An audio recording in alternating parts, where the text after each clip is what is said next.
Your anger will never defeat us.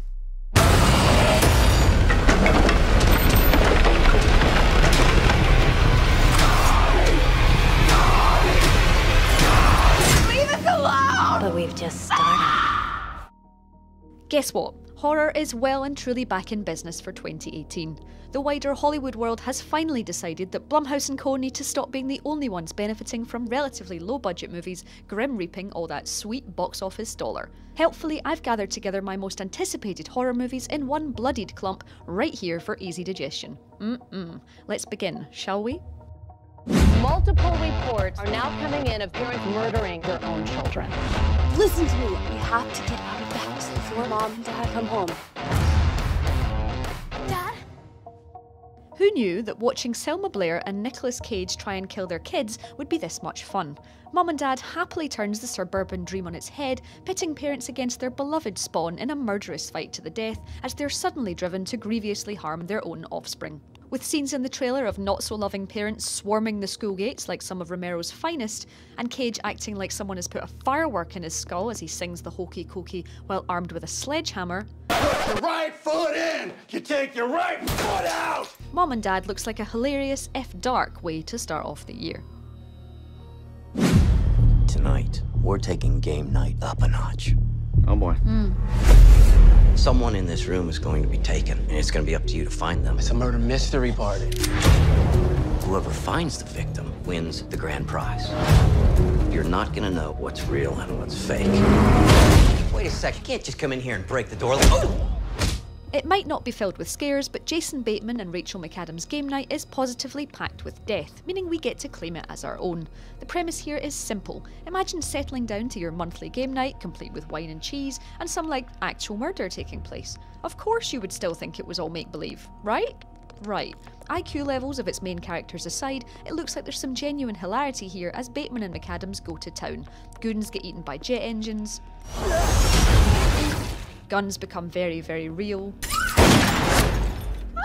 And a Scotty dog gets covered in spilled blood. So we'll take a little bath. Oh, it's so much worse. He's extremely ill. You have to tell me where he was, what he was doing. It was his decision to go in. It's something they termed the Shimmer. We've sent in drones and teams of people, but nothing comes back. But something has. Alex Garland is back with an adaptation of Jeff Vandermeer's sci-fi horror book series that follows a biologist, here played by Natalie Portman, as she joins a group of fellow scientists and anthropologists heading into a mysterious realm that's arrived on Earth. So far, so sci-fi, but the horror comes in when the creatures inside reveal themselves to not be unicorns, and there's a distinct alien flavour to the proceedings as the team of women are hunted down. Given Garland's genre chops, it'll be interesting to see just how nasty this gets. Can you describe its form? No. This place seems empty. I think everybody leaves after Labor Day. This is nice, right? There's someone else staying here?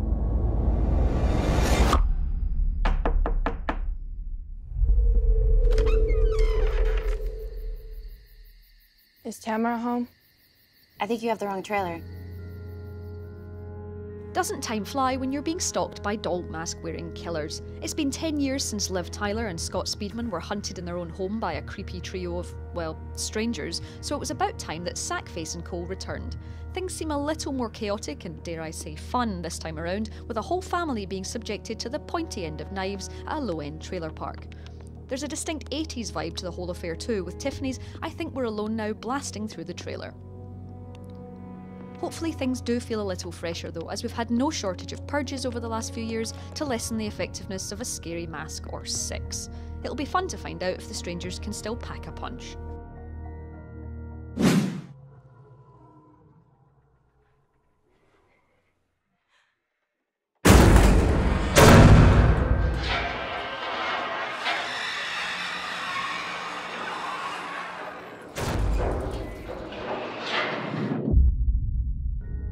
Now this looks brilliant.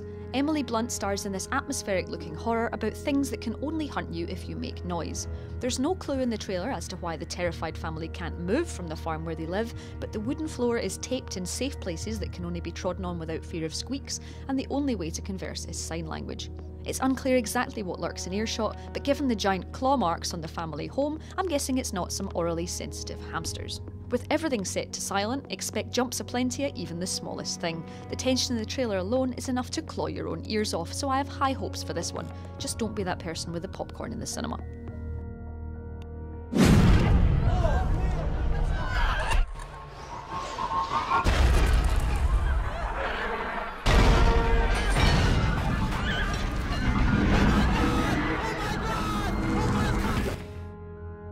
Cloverfield movies like to appear out of nowhere like a monster rising out of the sea while you're having an existential crisis about your ex.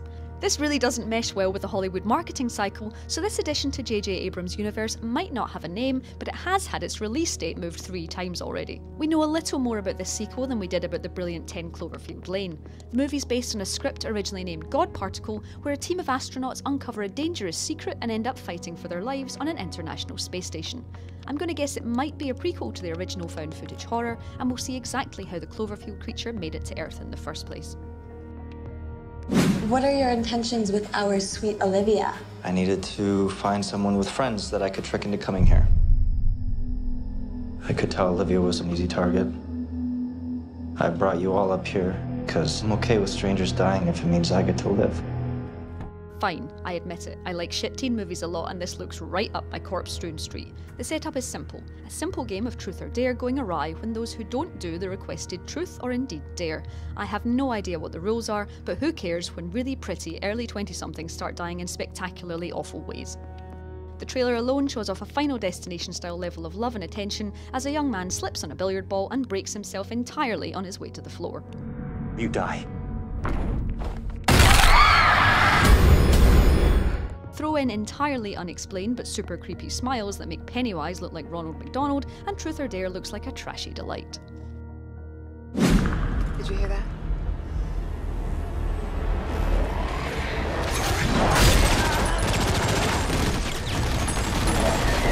What was that thing? Yep, the Predator is back, and this time he's directed by none other than Shane Black. It's been 8 years since one of these ugly motherfuckers last graced our screens in Predators, so it was about time we witnessed another group of humans becoming lambs to the slaughter. You're one ugly motherfucker. Arnie sadly won't be returning to the franchise, but Olivia Munn and Alfie Allen are primed to take on the dreadlocked one, and Black's trademark dark sense of humour is allegedly making this a far funnier experience than previous entries. And don't worry about this being a blood-free sequel. Black has already stated that this will be very much an R-rated gorefest. Just to be clear, he says on Twitter, PG-13 is for pussies. Spines bleed. A lot. Phew. My name is Bill Wilkins, and I'm 72 years old. What do you make of that voice? Sounds confused. Is he senile? The voice on this tape is coming from an 11-year-old girl.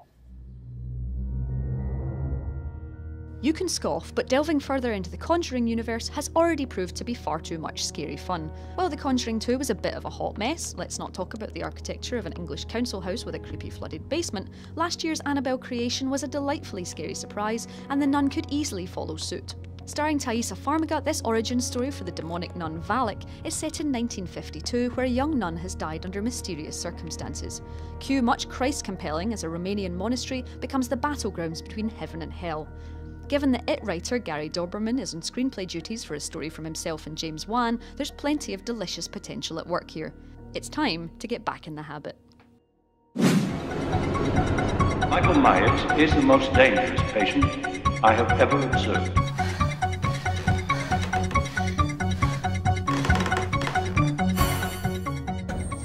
To everyone's delight last year, the original Scream Queen herself, Jamie Lee Curtis, revealed that she'll be back in a brand new addition to John Carpenter's legendary franchise. From Blumhouse Productions, who saw that coming, the new Halloween will see Curtis taking on the role of poor Laurie Strode once again.